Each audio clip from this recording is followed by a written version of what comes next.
네, 발표 시작하겠습니다. 저는 오늘 기후변화 적응 프레이밍에 따른 기후 서비스의 선택 및 활용에 대해 발표를 하게 된 현정희라고 합니다.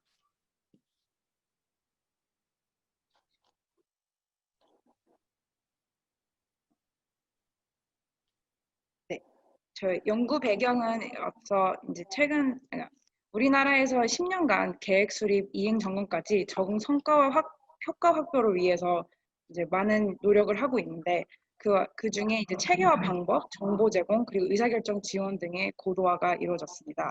그래서 2016년에 발표된 제2차 국가기후변화 적응 대책 추진 방향에서는 이런 7가지의 방향이 있는데 그중 4번 같은 경우는 기후변화 영향 분석 리스크 기반으로 과학적 수요 기반의 대책 마련, 그리고 부문 적응 우선순위와 핵심 전략을 설정하고 기후변화 적응으로 경제사회 환경의 선순환 유도, 그리고 7번인 이행 및 점검 체계 강화에 뭔가 보다 정량적이고 체계적인 방향을 제시하는 부분들이 있었습니다. 그 중에 이제 4번 같은 경우는 총 10개 부분에서 341개의 세부 시행 과제와 우선순위 기후변화 리스크 87개가 도출되었고, 그리고 이제 이행 및 점검 체계에서는 점검 지표 개발이 되었습니다. 그래서 이 중에서 이행 집행 노력, 예산 집행률로 이것을 측정하고 목표 달성 노력으로 이행 점검을 보고 있습니다. 하지만 이런 노력에 기반돼 있지만 그 기후변화 적응 대책의 성과와 효율적인 수행을 위해서는 적응 목표 대비 효과가 나타나야 되며 평가될 수 있어야 하는데 우리나라 국가 리스크와 이행 과제 목록이 있지만 적응 대책 이행에서 시행 과제의 적합성과 기후변화 리스크의 실질적인 저감 효과에 대해서 미흡함이 지적되고 있습니다. 따라서 본 연구에서는 적응평가 프레임에 따른 리스크와 연계성을 검토하고 적응평가 프레임에 따른 리스크 평가 관련 기후 서비스를 명시하고자 합니다. 그래서 연구 흐름도는 그 리스크 적응 대책 연계 분석을 위해서 기존의 적응평가 방법론을 검토하고 기존의 리스크 평가 방법론들을 검토하여 이제 연계의 갭들을 이제 보려고. 크게 적응평가 방법론은 그 장훈외 연구진이 2019년에 발표한 보고서에서는 적응평가가 과정 및 결과 기반의 분석 개념을 고려하여 시행되고 있음을 명시하였습니다. 그래서 과정 기반의 분석 같은 경우는 적응정책 수립, 이행평가, 완료에 이르는 적응 과정의 전반적인 준비와 이행을 진단하고 과정 기반의 분석 요소들은 법, 이행 체계, 거버넌스, 정보, 이해관계자 참여 등의 요소를 검토하고 있습니다. 결과 기반의 분석 같은 경우는 실제 기후변화 리스크의 감소율을 적응 행동에 비례하여 판단하는 차이점이 있는데 분석 요소는 이행 대비 피해 발생 정도로 검토가 됩니다.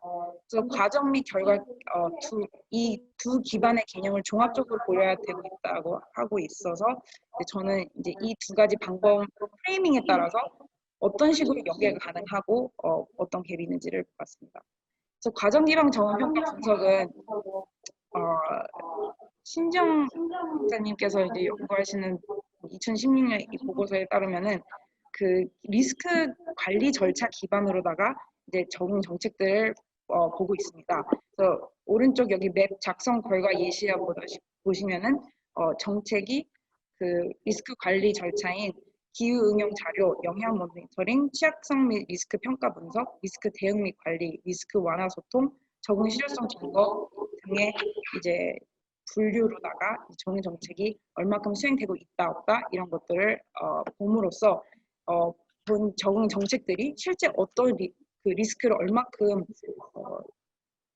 그러니까 그거에 맞게끔 수행되고 있는지를 알 수 있습니다. 이에 반면에서 이제 리스크 평가 방법 같은 경우는 다들 아시겠지만 적응 효과성을 리스크 피해 결과로 적용되는 것을 뜻하는데 리스크는 추세나 이벤트, 그러니까 이벤트 트렌드의 발생 경우 영향을 곱한 이벤트 트렌드의 발생 가능성이라고 하는데 그러다 보니까 이제 해저드를 기후 요인을 봐야 된다 보고 노출 대상, 엑스포저도 결국 봐야 된다고 합니다. 그래서 리스크를 구성하는 각각의 변수에 대한 평가가 진행되어야 하고 특히 기후 요인에 대한 복합성을 보여야 됩니다. 그래서 이를 이제 리스크 바탕으로 결과 기반 적응 평가 분석이 진행돼야 하는데 보시면은 이제 영향 및 리스크 목록 기반 이행 과제 목록화와 부문별 전문가 평가로 이제 저희가 이행 과제 우선순위 도출했습니다. 그리고 그 실제 87개의 우선순위 리스크 목록을 매칭해 보았을 때 적합성이 확실히 떨어졌습니다. 예를 들어서 사실 물 부문은 그 해저드가 복합성이 다른 부문에 비해서 많이 없음에도 불구하고 그러다 보니까 그 과제, 그 정책과 리스크 목록이 매칭이 그나마 좀 잘 되는 편이었는데도 20개 중에서 8개의 과제가 2개 이상의 리스크와 연계 그리고 또는 어떤 리스크와도 연계가 안 되어서 실질적으로 이 정책을 수행됨에도 불구하고 어떤 리스크를 적용할지 그거를 알 수가 없습니다. 그래서 그 복잡성을 조금 말씀드리면은 그 부문별로 봤을 때 기후 요인의 복합성이 비율이 높을수록 결국 리스크랑 적응 평가가 연계가 더욱더 어려워지고 그래서 예를 들자면은 아까 방금 보여드렸던 물 부문이나 건강 부문 같은 경우는 그 단일 기후 요인으로 리스크가 평가된 반면에 생태계 그리고 농수산 부문 같은 경우는 정말 다양한 그 인과관계의 그 해저드들이 있기 때문에 실제 리스크를 저감하고자 하더라도 어떤 해저드로부터 어떤 부분을 이제 정책으로 이제 풀어나가야 될지 그게 이제 그런 균형들이 좀 많이 비교하다는 점입니다.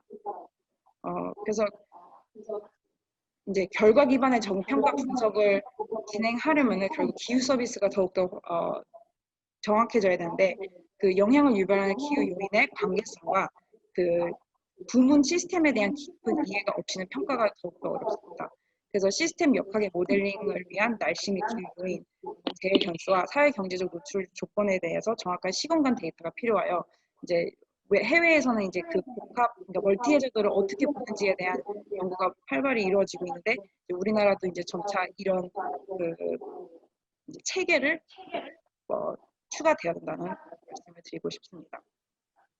그래서 그 신지영 박사님의 연구 외에도 이제 그건 이제 리스크 관리 체계를 따졌다면은 이제 ISO에서 최근에 기후 적응 관련 항목에 대한 기준을 나왔는데 이를 바탕으로 어떻게 보면 과정 기반의 적응 평가도 분석이 가능할 것으로 저희가 봅니다. 그래서 크게는 이제 부문과 상관없이 이런 정책의 특성들을 결합하여가지고 좀 더 효율적인 이행이 가능하다고 저희가 봅니다. 그래서 진단 및 현황 파악이 이루어지면 이제 대책 계획이나 뭐 금융 조달이 되어서 교육 프로그램 그리고 시설물이나 직접적인 사업이 가능하고 그를 기반으로 이제 모니터링과 관리 시스템이 이루어질 수 있어서 이런 것들이 뭐 교육 프로그램 같은 경우는 사실 프로그램 자체는 같지만 부문에 이제 적용이 되는 게 방식이 다르기 때문에 그런 이제 이행이 조금 더 효율화될 수 있다고 봤습니다. 그래서 결론 및 극찰에서는 우리나라의 적응 성과와 효율성을 평가하기 위해서는 과학적 수요 기반의 적응 목표의 정확한 평가와 정의 정책 연계가 마련이 되어야 한다는 것을 한번 확인하였고 그래서 리스크 기반의 적응의 경우 과정 및 결과 기반에 따라 적응 평가가 많이 달라집니다. 그래서 각 적응 평가에 해당되는 기후 서비스, 즉 기후 정보와 의사결정 지원 도구가 맞춤형으로 제공되어야 하고 그래서 본 연구에서는 현 시점 우리나라의 우선순위로 하는 기후 문제와 적응 정책들의 괴리가 확인되었습니다. 그래서 이는 이제 더 상세하게는 과정 기반 적응 평가에서는 개별적인 이행 과정에서 상위 단계의 리스크 반영이 아직까지는 좀 부족하고 실제 체계적으로 그게 관리가 되고 있지 않고 결과 기반 적응 평가를 하더라도 복합적 기후 요인에 대한 부족하기 때문에 역시나 리스크와 적응 정책이 연계가 안 되고 있음을 확인하였습니다. 네, 발표는 여기까지입니다. 감사합니다.